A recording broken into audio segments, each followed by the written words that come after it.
If that doesn't drive you crazy, let me just ask you this. How do you feel about these fantastic professors teaching our children at a major university? Did your kid go to college this week? Mine did. My kid's going to a college where they have lectures against me. And I'm somehow or another still paying for that education. The quality education these men and women offer American youth seems virtually unlimited. Oh, no, it's nothing. It's nothing.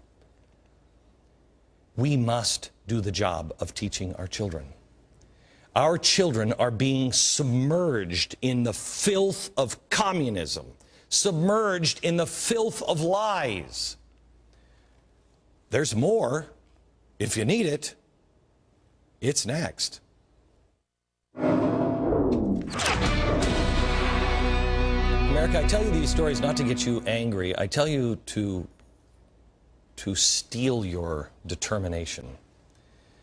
You must steel yourself.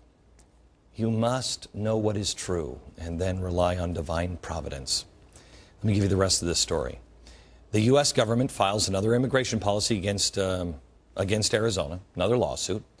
A few employees at the University of California, San Diego, are openly, and with the help of your hard-earned dollars, aiding illegal aliens with GPS cell phones. Two of the project developers, one is a lecturer and the other one is a professor, are open.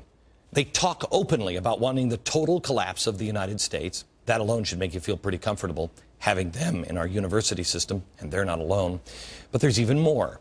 In an effort to help the illegal aliens get a real sense for, you ready for this, American hospitality. Well, I don't want to blow it for the professor. Here's Professor Dominguez. I'll let him explain how the phone helps welcome them with American hospitality.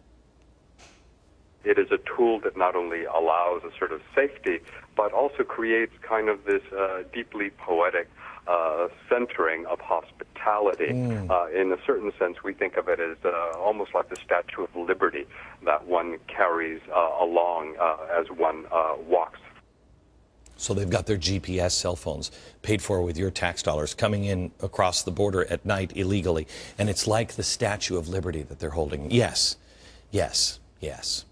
Yes, as the illegals are trudging 80 miles across the Arizona desert in 125-degree heat without water or sunblock, often carrying their small children on their backs, at least they'll have the welcoming hospitality of the Statue of Liberty. You ready? Giving them poetry. Listen to this. This bridge called my back, my heart, my head, my tunnel vision, you are crossing into me. Oh. That is so beautiful. This family must be proud. I mean, who needs water?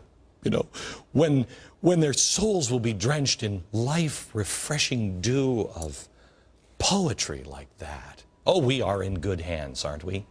America, this is madness, and you know it. Common sense says we must turn the money off on this project and others like it.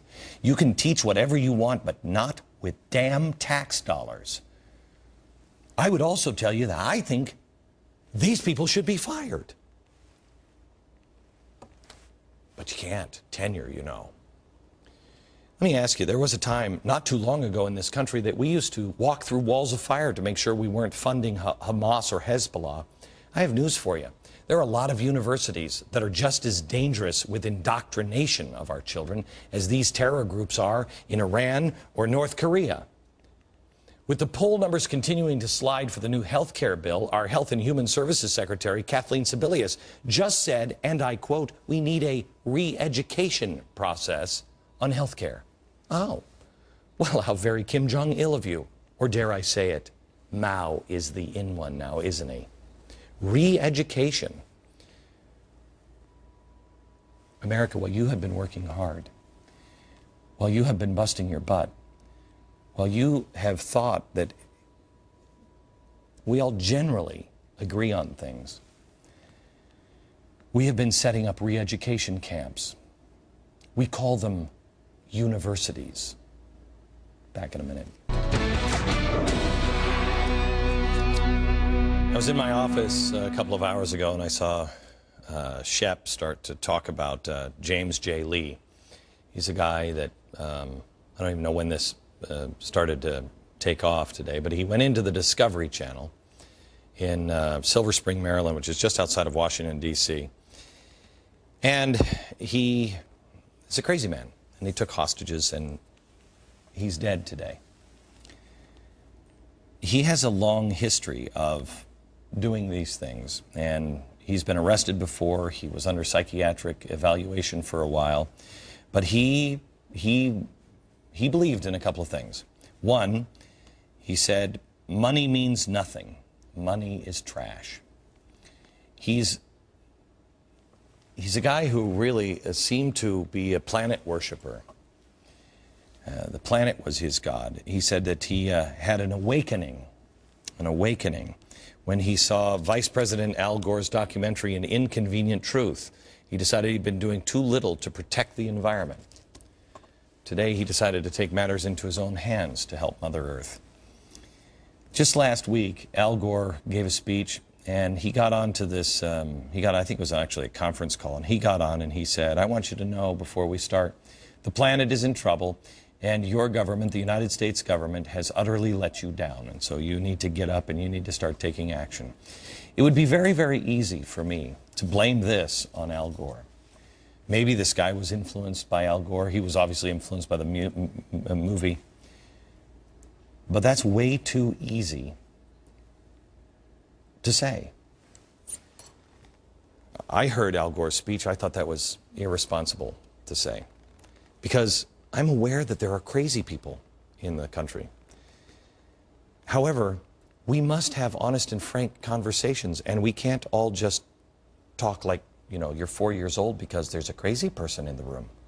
We just all have to be on alert for the crazy people that are around us on both the left and the right. This guy was a crazy person, obviously. Nobody does this. Nobody does this. Timothy McVeigh doesn't do this and be stable. It doesn't happen.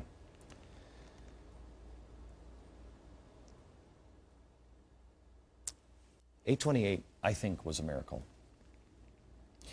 But if somebody will just watch, if you are believing in a small government, if someone will just please learn the lessons from 828, and the lesson is this: peace, Gandhi, Martin Luther King, Jesus, revolutionaries, all of them. They made massive change, but they did it through peace. You are going to see more and more of these kinds of crazy people pop up. And we must stand together, Republican, Democrat, Independent, religious, non-religious.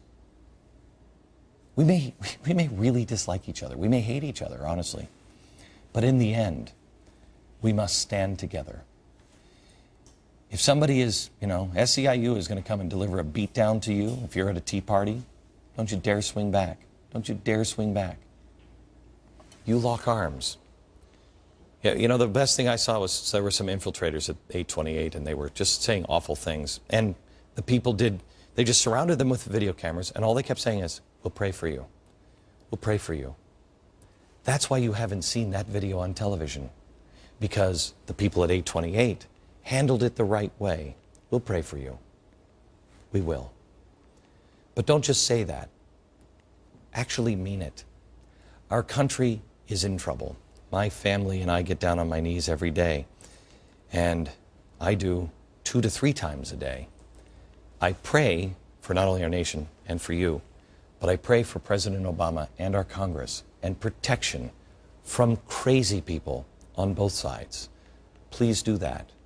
Please learn the lessons from the past, and we have a chance.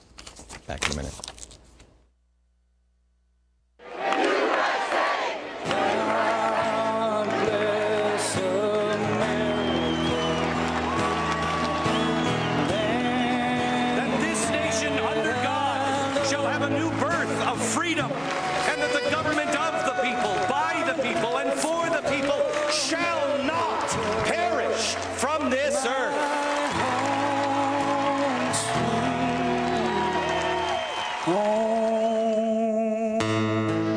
People of 828, it was an amazing day. I want to tell you a quick story in email that I got today from a guy who was standing at the Holocaust Museum in Washington, D.C. He was standing behind a father and a son. He heard his father, as they were going in, lean down to his son and say, "Son, today you're going to see man at his worst. Tomorrow you will see him at his best. We'll see you tomorrow." From New York, good night, America.